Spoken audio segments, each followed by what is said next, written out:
여러분 안녕하십니까? 코로나19 KBS 통합 뉴스룸 5시 뉴스입니다. 감사원이 오늘 월성 원자력 발전소 1호기 조기 폐쇄 결정 과정에서 경제성이 불합리하게 저평가됐다는 감사 결과를 내놓았습니다. 하지만 조기 폐쇄의 타당성 여부에 대해서는 판단을 내리지 않았습니다. 송명희 기자가 보도합니다. 정부의 탈원전 정책에 영향을 미칠 수 있어 결과에 관심이 쏠렸던 감사원 감사. 하지만 감사원은 월성 1호기 조기 폐쇄가 타당했는지에 대해 결론을 내리지 않았습니다. 조기 폐쇄는 경제성과 안전성 그리고 지역 수용성을 종합적으로 고려해 결정했는데 이번 감사에서는 경제성 평가가 적절했는지 여부를 주로 봤기 때문에 종합적인 판단이 어렵다는 겁니다. 정책 결정의 옳고 그름은 감사 범위가 아니라고도 했습니다. 하지만 월성 1호기의 경제성은 불합리하게 낮게 평가됐다고 결론 내렸습니다. 한수원이 2018년 모 회계법인에 의뢰해 경제성 평가를 했는데 원자력 발전으로 생산한 전력 판매 단가를 전년도 단가가 아닌 한수원의 전망 단가를 적용해 판매 수익을 낮게 추정했다는 겁니다. 그러나 조기 폐쇄를 결정한 한수원 이사들에게 배임죄를 적용하기는 어렵다고 판단했습니다. 이 결정으로 이익을 보거나 한수원에 손해를 입힐 고의가 있었다고 보기 어렵다는 이유에서입니다. 감사 과정에서 관련 자료 삭제를 지시하거나 이행한 산업통상자원부 공무원 2명은 감사 방해로 징계를 요구하겠다고 밝혔습니다. 이번 감사는 지난해 9월 국회가 청구했는데 법정 시한을 8개월 넘겨 정치권에서도 외압이 있다, 강압 감사다, 공방이 일었습니다. 감사원은 결국 감사 착수 1년여 만인 어제 감사 결과를 의결했습니다. KBS 뉴스 송명입니다. 오늘도 국회 12개 상임위원회에서 국정감사가 진행되고 있습니다. 서울 지역 법원을 대상으로 열리고 있는 법사위 국감에서는 주로 법원의 판결에 대한 지적이 잇따랐고 경기도 국감에서는 최근 이재명 경기지사의 이른바 야당 비하 발언을 두고 실랑이가 일기도 했습니다. 김지숙 기자입니다. 국회 법제사법위원회는 서울고등법원과 중앙지법 등 서울 각 지역 법원에 대한 국정감사를 진행하고 있습니다. 국민의힘 의원들은 조국 전 법무부 장관 동생 등 여권 인사들에 대한 판결이 편향적이라고. 판결의 기준이 뭐가 됐느냐? 권력 접근이냐 아니냐?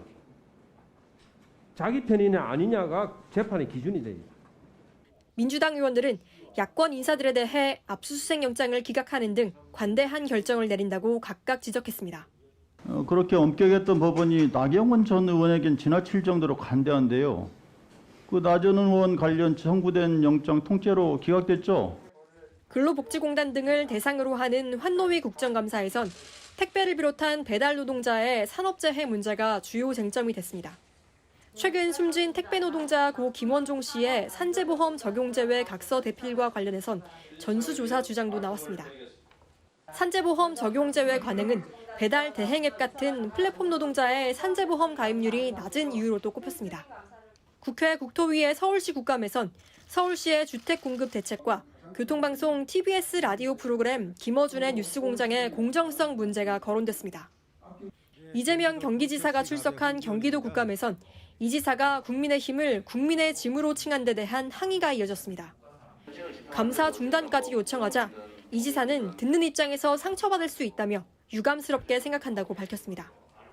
앞서 이 지사는 국민의힘 김은혜 의원이 법인카드 사용 내역 등 자료 제출을 요구한 데 대해서도 검토해보겠다며 국감에서 자치사무에 지나치게 깊이 관여하는 측면이 있다고 답했습니다. KBS 뉴스 김지숙입니다. 문재인 대통령은 최근 잇따른 택배 노동자 과로사와 관련해 더는 안타까운 일이 발생하지 않도록 특별히 대책을 서둘러 달라고 밝혔습니다. 문 대통령은 오늘 청와대에서 주재한 국무회의에서 코로나가 기존 제도의 사각지대에 있는 노동자들의 삶을 더욱 벼랑 끝으로 내몰고 있다며 정부에 이같이 주문했습니다. 또 코로나19 위기 대응에서 간병인과 방과 후 교사, 아이 돌보미 등 비정규 여성 노동자들에 대한 정책 점검과 함께 사회적 약자 보호에 중점을 둬야 한다고 강조했습니다. 정부가 마스크 업체의 월 평균 생산량 50% 범위에서 수출을 허용하던 마스크 수출 총량제를 폐지하고 23일부터 의약외품 마스크에 대해 수출을 전면적으로 허용하기로 했습니다. 식품의약품안전처와 산업통상자원부는 의약외품인 마스크의 유통에 관한 규제를 개선해 시장 기능으로 완전히 전환하고 수출 규제 폐지 및 판로 지원 등 수출 활성화를 위한 정책을 추진한다고 밝혔습니다. 그동안 마스크 업계는 월 평균 생산량의 50% 범위 내에서 수출을 허용하던 수출 총량제로 인해 수출에 어려움을 호소해왔습니다. 정부는 또 마스크가 원활히 유통되도록 국내 판매업자의 사전 승인 및 사후 신고 제도도 폐지하기로 했습니다. 코로나19 신규 확진자 수가 닷새 연속 두 자릿수를 기록하면서 안정세를 보이고 있습니다. 하지만 방역당국은 조용한 전파가 폭발적 감염으로 이어지지 않도록 차단하는 게 중요하다고 강조했습니다. 우한솔 기자입니다. 오늘 0시 기준 코로나19 신규 확진자는 58명입니다. 국내 발생 41명, 해외 유입 사례가 17명입니다. 국내 발생 환자 중에서는 경기가 22명으로 가장 많았고 서울 11명, 인천 3명 등이 확인됐습니다. 경기 광주시의 SRC 재활병원 관련해서 오늘 정오 기준 가족과 지인 등 4명이 추가로 확진 판정을 받았습니다. 경기 의정부시 마스터플러스 병원에서도 간병인과 직원 등 7명이 추가로 확진됐습니다. 가족이나 지인 간 모임을 통한 감염도 잇따르고 있습니다. 서울 서초구에서 지난 15일 양성 판정을 받은 주민을 확인해 보니 동창 모임과 카페, 당구장 등에서 어울렸던 9명이 추가 확진자로 판명됐습니다. 서울시는 이들의 가족과 지인 등 접촉자 60여 명을 검사하고 있습니다. 경기도 수원시에서도 일가족 5명이 확진된 뒤 자녀가 다니는 학원을 통해 3명이 추가로 감염됐습니다. 방역당국은 최근 확진자 수가 안정세를 보이고 있다고 평가하면서도 산발적인 감염이 잇따르는 만큼 방심할 수 없다고 밝혔습니다. 특히 이제부터 거리 두기를 1단계로 낮춘 이후의 성적표가 나올 시기라면서 조용한 전파가 폭발적인 감염으로 이어지지 않게 주의해달라고 요청했습니다. 요양기관, 정신병원 등 집단 발생 차단과 조기 발견이 이러한 곳에서 가장 시급한 상황으로 또한 근본적으로는 지역사회에서 조용한 전파를 줄이는 것이 핵심적인 과제입니다. 방역당국은 단풍철 여행객이 늘 것에 대비해 전세버스 탑승객에 대한 방역관리 방안을 마련 중입니다. 또 사회적 거리두기 단계별로 세부적인 방역 지침을 수정 보완해 이달 말쯤 발표할 예정입니다. KBS 뉴스 우한솔입니다. 동일 집단 격리 중인 부산 해뜨락 요양병원에서 직원이나 환자가 아닌 외부인이 감염된 사례가 처음 확인됐습니다. 환자의 검체를 채취하던 보건소 직원이 확진 판정을 받은 건데요. 최위지 기자가 보도합니다. 8일째 동일 집단 격리 중인 부산의 해뜨락 요양병원입니다. 병원 환자나 직원이 아닌 병원 바깥 외부인이 오늘 처음 코로나19 확진 판정을 받았습니다. 부산시는 지난 13일 해뜨락 요양병원의 2층에서 환자를 검체 채취하던 북구 보건소 직원이 코로나19 확진 판정을 받았다고 밝혔습니다.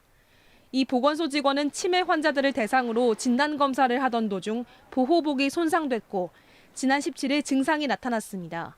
어제 진단검사를 받은 결과 확진 판정을 받았습니다. 부산시는 북구보건소 직원 160명 모두 전수검사를 받도록 한 결과 모두 음성 판정을 받았다고 설명했습니다. 또 확진된 직원과 함께 일하면서 사무공간을 함께 이용했거나 식사를 한 직원 30명은 일단 자가격리하도록 조치했습니다. 해뜨락 요양병원 입원 환자 7명도 추가 확진 판정을 받았습니다. 이로써 병원 관련 확진자는 직원 15명, 환자 65명, 접촉자 1명으로 모두 81명으로 늘었습니다. 부산시는 부산 전체 요양병원과 요양원 등에 대해 전수 진단검사를 실시하고 있으며 어제 1,900여 명에 대한 검사 결과 모두 음성 판정을 받았다고 밝혔습니다. 이외에도 부산에선 서울 강남구 확진자의 접촉자 등 기존 확진자의 접촉자 2명과 이란에서 입국한 1명 등도 코로나19 추가 확진 판정을 받았습니다. KBS 뉴스 최위지입니다. 올해는 코로나19 때문에 독감 예방접종 수요가 크게 늘면서 백신 대란이 일어나고 있습니다. 특히 만 12세 이하 어린이들은 무료뿐 아니라 돈을 내고 맞으려 해도 백신이 없어서 접종을 못하고 있습니다. 박연선 기자입니다. 대전의 한 개인 내과병원. 독감 예방 백신을 맞으려는 70세 이상 노인들로 북적입니다. 반면 같은 건물에 있는 소아청소년과는 텅 비었습니다. 만 12세 이하 어린이용 백신 1,300여 개가 일주일 만에 모두 동났기 때문입니다. 예, 이제 저희는 끝났고요. 다른 데 있는 곳을 좀 찾으셔야 될 것 같으세요? 다른 접종 가능 병원들도 사정은 마찬가지. 지난주에 따로 붙였거든요. 언제쯤 다시 들어오나요? 가능성이 없어요. 만 12세 이하 어린이 백신은 국가 조달 계약으로 받는 게 아니라 의료기관이 자체 확보해 사후 청구해야 하는 데다가 코로나19 여파에 예년보다 일반 유료 접종자도 크게 늘면서 물량이 턱없이 부족해진 겁니다. 특히 어린이들이 많이 접종을 하는 소아청소년과에 공급된 물량이 예년에 비해서는 물량이 좀 적은 그런 상황이기 때문에 지난 18일 기준 전국의 만 12세 이하 어린이 독감 백신 접종률은 66.5%. 아직 3분의 1인 170만 명이 백신을 맞지 못한 상태입니다. 전 국민 접종 얘기 막 나왔을 때도 제조사들한테 계속 확인하고 했을 때도 더 추가 생산에 대해서는 없었거든요. 보건당국은 급한 대로 13세에서 18세 청소년 물량의 15%를 어린이용으로 전환하기로 했습니다. 코로나19와 증상이 비슷한 독감을 예방하기 위해 등교 수업이 확대된 초등학교마다 백신 접종을 권고하고 있지만 정작 초등학생 이하 어린이들은 백신 품귀 현상으로 맞고 싶어도 맞을 수 없는 상황입니다. KBS 뉴스 박연선입니다. 미국에서는 코로나19 하루 확진자가 7만 명에 근접하며 가을철 확산이 본격화되고 있습니다. 앞으로 6주에서 12주 사이 최악의 상황이 올 거라는 보건 전문가의 경고가 나왔습니다. 워싱턴에서 서지영 특파원입니다. 공항 활주로가 유세장으로 바뀌었습니다. 경납고 앞에는 트럼프 대통령의 연설을 기다리는 청중으로 꽉 찼습니다. 대부분 마스크를 쓰지 않았고 거리두기도 하지 않은 채 밀집해 있습니다. 트럼프 대통령도 마스크를 쓰지 않은 채 유세 현장을 누빕니다. 미국 내 감염병 최고 전문가 앤서니 파우치 박사는 트럼프 대통령이 약하게 보일까 봐 마스크 착용을 거부한다고 밝혔습니다. You know, a statement of strength like we're strong, we don't need a mask, that kind of thing. You know, he sometimes equates wearing a mask with weakness. Does that make sense to you? No, it doesn't, of course not. 미국 내 코로나19 확산은 우려할 수준입니다. 지난 일주일 동안 하루 평균 신규 확진자 수는 5만 6천 명을 넘었고 지난 16일에는 7만 명에 근접했습니다. 3개월 만에 최고치입니다. 노스캐롤라이나, 위스콘신, 미시간주 등 트럼프 대통령이 유세를 위해 거쳐간 3개 주는 코로나19 사태 후 신규 환자가 최고치를 기록했습니다. 오스터 홀름 소장은 NBC 방송 인터뷰에서 앞으로 6주에서 12주가 코로나19 세계적 대유행에서 가장 암울한 시기가 될 것이라고 밝혔습니다. 유타주 등 일부 주에선 이미 병상수 부족 현상이 현실화되고 있는 상황. 코로나19 가을철 확산이 본격화되고 있지만 트럼프 대통령은 파우치 소장이 일관성 없이 조언했다며 재앙이라고 비난했습니다. I like him, but he's called a lot of bad calls. He said don't wear a mask and he said don't ban China. 오늘 애리조나 유세 현장에는 최근 코로나19 확진 판정을 받았던 백악관 대변인을 보란 듯이 연단에 세우며 코로나19 별일 아니란 무언의 메시지를 지지자들에게 보냈습니다. 워싱턴에서 KBS 뉴스 서지영입니다. 라임 자산 운용의 로비 의혹 사건과 관련해 서울 남부지방검찰청이 라임 검사 로비 의혹 수사 전담팀을 별도로 구성해 수사에 나섭니다. 남부지검은 라임 로비 사건 수사에 관여하지 않은 금융조사부 등에 소속한 검사 5명으로 수사 전담팀을 별도 구성해 재반 의혹을 신속하게 수사할 예정이라고 오늘 밝혔습니다. 라임 펀드 관련 판매 비리 등 사건은 기존의 수사팀이 수사를 진행할 예정이라고 설명했습니다. 추미애 법무부 장관이 윤석열 검찰총장의 수사 지휘 수용에 대해 당연한 조치이고 다행스럽게 생각한다는 입장을 내놓았습니다. 추 장관은 오늘 페이스북을 통해 검찰총장이 태세를 전환해 법무부 장관의 지휘를 따랐다라며 이같이 밝혔습니다. 어제 추 장관은 라임 로비 의혹 사건과 윤 총장의 가족 관련 사건에 대해 수사 지휘권을 발동했고 대검찰청은 수사 지휘 수용 의사를 밝혔습니다. 다만 윤 총장 본인과 가족 등에 대한 장관의 수사 지휘에 대해서는 별다른 입장을 내놓지 않았습니다. 국내 첫 영리병원으로 추진된 녹지국제병원 개설 허가를 제주도가 취소한 것은 정당하다는 취지의 법원의 판결이 나왔습니다. 중국 녹지그룹 측은 판결에 반발하며 투자자 국가 분쟁제도 소송을 시사했습니다. 박천수 기자입니다. 중국 녹지그룹이 투자해 국내 첫 영리병원으로 추진됐던 제주 녹지국제병원.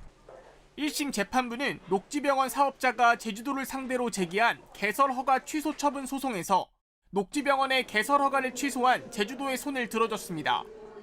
의료법상 개설 허가한 날부터 3개월 이내에 의료 업무를 시작해야 하지만 외국인 진료로 제한한 조건이 부당하다는 이유로 개원하지 않은 건 녹지그룹 측의 책임이라고 재판부는 설명했습니다. 개설 허가를 취소한 것 자체가 위법성이 없다고 지금 판단을 내리셨기 때문에 7분 흥선 정도는 넘었다고 봐야 되지 않을까. 하지만 재판부는 최대 쟁점이었던 조건부 허가 적법성 여부에 대해선 선고를 내리지 않았습니다. 애초 녹지그룹 측은 내국인 진료를 제한한 제주도의 조건부 허가 결정을 두고 재량권 남용이라며 개설 허가 조건 취소 소송도 냈습니다. 재판부는 개설 허가 취소가 정당해 병원문을 열 수 없는 상황에선 조건부 허가 여부를 판단할 필요는 없다고 설명했습니다. 녹지그룹 측은 애초 조건부 허가가 잘못된 건데 이에 대한 판단 없이 제주도의 손을 들어준 건 이해할 수 없다며 반발했습니다. 법원의 임무를 지키지 않는 거라고 생각이 됩니다. 대한민국에서 판단을 받을 수 없다면 그 외국 사법기관에서 판단을 받을 수밖에 없지 않냐. 녹지그룹 측은 내부 회의를 통해 항소 여부를 검토하겠다고 밝혔습니다. KBS 뉴스 박찬수입니다. 군 장병이 휴가 중에 해외로 무단 출국한 사실이 드러났습니다. 아무런 제재 없이 인천공항을 유유히 빠져나간 건데 어떻게 이런 일이 가능했을까요? 이유진 기자의 보도입니다. 충북 청주 제6탐색구조 비행전대 소속 A상병이 해외로 무단 출국한 때는 지난 15일. 1박 2일 휴가를 받자마자 복귀 당일 인천공항으로 가 이탈리아행 여객기를 탄 것으로 확인됐습니다. A상병은 지난 14일 병원 진료를 받아야 한다고 휴가를 낸 것으로 알려졌습니다. 하지만 복귀일인 15일 점호 시간까지 돌아오지 않았습니다. 군 당국은 A상병의 신병 확인 결과 해외로 나간 사실을 출입국 관리사무소를 통해 확인했습니다. 군 규정상 현역 군인이 해외로 나가려면 출발 열흘 전 출국 사실을 알리고 부대장 허가를 받아야 합니다. 하지만 A상병은 이런 절차 없이 무단 출국했다고 군 당국은 설명했습니다. 복무 중인 장병이 공항에서 아무런 제재 없이 일반 탑승객과 버젓이 출국한 상황. 이에 대해 군 관계자는 현행 공항 출입국 관리 시스템상 현역 장병의 무단 출국을 미리 막을 수 없었다고 해명했습니다. 입영 대상자는 국외 여행 허가 대상자로 분류돼 병무청 허가를 미리 받지 않으면 공항 전산망에 출국할 수 없다는 문구가 뜹니다. 하지만 현역 장병은 사전 허가 여부가 자동으로 뜨지 않아 확인할 방법이 없습니다. 군 당국은 A상병의 신병을 확보하는 대로 정확한 이탈 사유 등을 조사한 뒤 기소 여부를 결정할 계획입니다. KBS 뉴스 이유진입니다. 코로나19로 학부모의 경제적 부담을 덜어주기 위해 교육청이 교육재난지원금을 지급했는데요. 하지만 학교에 다니지 않는 청소년들이 지급 대상에서 제외돼 소외받는 청소년들이 많습니다. 정민규 기자가 취재했습니다. 요리 공부를 위해 지난해 학교를 그만둔 성도경군. 고3이 된 또래 친구들과 달리 검정고시로 대학 진학을 꿈꾸고 있습니다. 성군은 고등학교 재학생이 아니라는 이유로 부산시 교육청에서 최근 초중고 학생들에게 10만 원씩을 지급한 교육재난지원금을 받지 못했습니다. 더 나은 꿈을 위해서 안 다니려고 하는 그런 친구들도 분명 많을 텐데 약간 인식 자체가 조금 또 학교 다니는 친구랑 좀 다르다 보니까 차별받는 것도 좀 있는 것 같고. 국민권익위는 성군처럼 학교에 다니지 않는 청소년들도 교육재난지원금 지급 대상에 포함해야 한다고 공고했습니다. 하지만 강제 규정이 아니다 보니 광역단체별로 사정이 다릅니다. 제주와 광주, 울산 등은 학교 밖 청소년들에게 교육재난지원금을 지급하기로 했지만 부산시의 경우 예산 탓에 엄두를 내지 못하고 있습니다. 기초자치단체의 사정도 마찬가지입니다. 부산의 16개 구군 가운데 학교 밖 청소년들에게 재학생들과 같은 수준의 교육재난지원금을 주기로 한 곳은 기장군이 유일합니다. 학교 밖 청소년이라고 다른 청소년이 아니기 때문에 소외 대상이나 제외 대상이 우리 학교 밖 청소년이 되어야 된다는 이유는 없는 것 같거든요. 전국의 학교 밖 청소년은 39만 명으로 추산되는 가운데 상당수가 이처럼 교육청 재난지원금 혜택에서 소외되고 있습니다. KBS 뉴스 정민규입니다. 코로나19로 집에서 보내는 시간이 많아지면서 우울감을 호소하는 이들도 늘고 있는데요. 이럴 때 곤충을 가까이 해보는 건 어떨까요? 김기은 기자가 취재했습니다. 한 대학 연구팀이 초등학생 20명과 혼자 사는 노인 14명에게 장수 풍뎅이와 호랑나비 등 곤충을 이용해 심리 치료를 했습니다. 석 달이 지나자 어린이들의 정서가 안정되고 노인들의 우울감도 낮아졌습니다. 곤충의 소리와 행동 등이 사람들의 호기심을 자극하고 정서 순화에 도움이 된 겁니다. 교감이라고 그러죠. 교감을 통해서 촉각으로 느껴보고 그다음에 또 소리로 듣고 또 시각적으로도 이제 아름다움 느끼면서 굉장히 심리적인 그런 안정을 좀 취하는 것 같습니다. 코로나 블루를 이겨낼 수 있는 이 같은 효과에 착안해 경기도 용인시가 곤충 체험 축제를 마련했습니다. 호랑나비 여기 안에 2개나 들어있던. 시민들에게 승차 구매 방식으로 곤충을 나눠주고 있습니다. 곤충 생태와 사육 방법을 알려주는 온라인 곤충 교실도 운영하고 집 주변에서 촬영한 곤충 UCC 영상전도 마련했습니다. 곤충이랑 아이들이 노는 걸 보니까 되게 신기하고 저래서 아이들이 그동안 정말 키우고 싶었구나. 코로나19로 집안에서 보내는 시간이 많아지면서 반려곤충이라는 말까지 등장했습니다. 국내에서 애완곤충을 기르는 인구는 15만 명 정도입니다. 애완곤충 시장 규모도 700억 원에 육박하고 있습니다. 징그럽다는 편견이 있었던 곤충이 교감을 나누는 다정한 반려곤충이 되고 단백질과 비타민이 풍부한 미래 식량으로도 주목받고 있습니다. KBS 뉴스 김기흥입니다. 우리 어선이 NLL을 넘어 북측 수역까지 진입했다가 돌아오는 일이 발생했습니다. 군이 당시 상황을 설명했는데 해경은 어선 북상을 몰랐고 군은 포착하고도 막지 못했다는 것이었습니다. 보도에 지영철 기자입니다. 서해 NLL 인근 어장. 지난 17일 낮 12시 45분 NLL에서 19km 떨어진 조업 한계선을 넘어 북으로 향하는 선박이 군 레이더에 잡힙니다. 9분 뒤인 54분 우리 어선임을 확인한 군은 2분 뒤인 56분 돌아오라고 호출합니다. 50여 차례 호출해도 어선은 응답하지 않았습니다. 같은 시간 해군 함정 3척도 출동했지만 어선은 NLL 북쪽 3.7km까지 넘어갔다가 약 10분 뒤에야 우리 해역으로 돌아왔습니다. 돌아온 배에 탄 선원은 베트남인 2명과 중국인 1명, 통신기는 꺼져 있었습니다. 한국인 선장은 조업을 마치고 선원들에게 배를 맡기고 중간에 다른 배에 옮겨 탄 것으로 드러났습니다. 선원들은 해경수사에서 GPS를 볼 줄 모르는 데다 선장의 전화를 받고서야 항로 이탈을 알았다고 진술한 것으로 전해졌습니다. 조업 한계선 이탈을 막는 것은 해경 몫이지만 이를 제때 인지하지 못했습니다. 해군이 자체 감시망을 통해 어선 월북을 파악했지만 군의 대응도 논란입니다. 해당 어선을 처음 인지하고 연락을 취한 건 11분 뒤였습니다. 직후에 어선은 결국 NLL을 넘어갔습니다. 실제 표적인지 확인하기까지 시간이 걸렸다는 게 군의 해명인데 작정하고 월북을 시도할 경우 속수무책으로 지켜볼 수밖에 없는 것 아니냐는 지적이 나올 수밖에 없습니다. 한편 해경은 어선이 복귀한 이후 국제상선통신망을 통해 북측에 관련 내용을 통보했지만 북측의 반응은 없었던 것으로 알려졌습니다. KBS 뉴스 지형철입니다.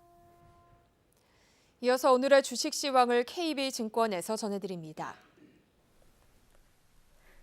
KB증권입니다. 변동성 있는 장세를 펼치던 코스피 지수가 장 막판 기관의 매수 규모 확대에 낙폭을 만회하고 연이틀 상승 흐름을 이어갔습니다. 코스닥도 외국인의 단독 사자에 힘입어 6거래일 만에 반등에 성공했습니다.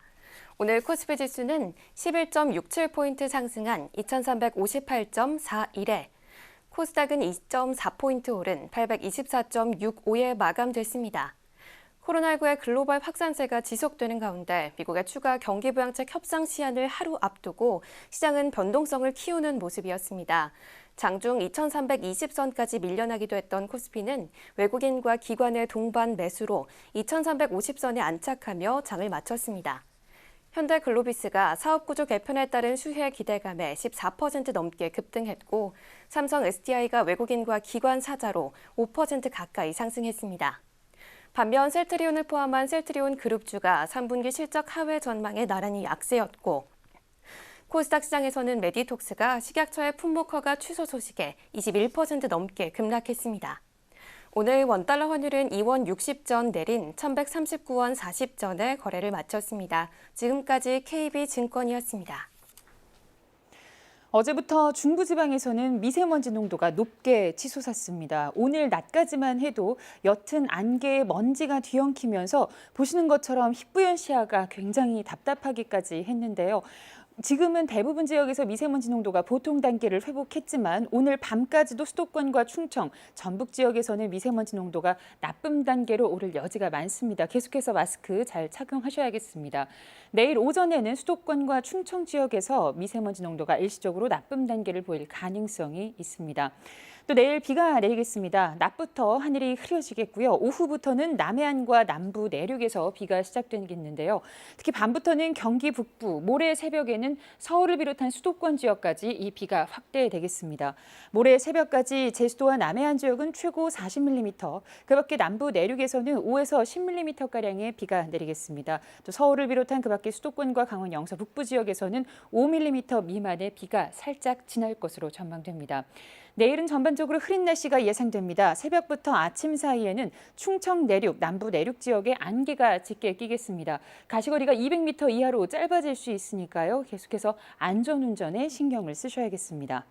내일 아침 기온입니다. 서울이 13도, 청주 11도, 광주 12도, 대구 10도 등으로 오늘보다 높겠습니다. 기온이 오늘보다는 높겠지만 일부 내륙 지역에서는 서리가 내리거나 물이 오는 곳도 있겠습니다.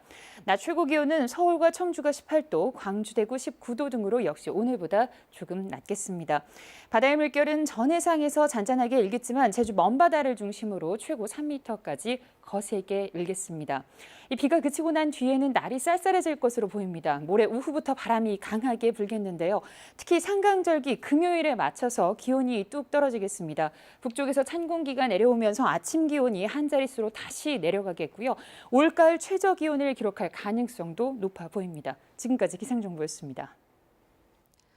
코로나19 통합 뉴스룸은 7시 뉴스에서 이어집니다. 시청해주신 여러분 고맙습니다.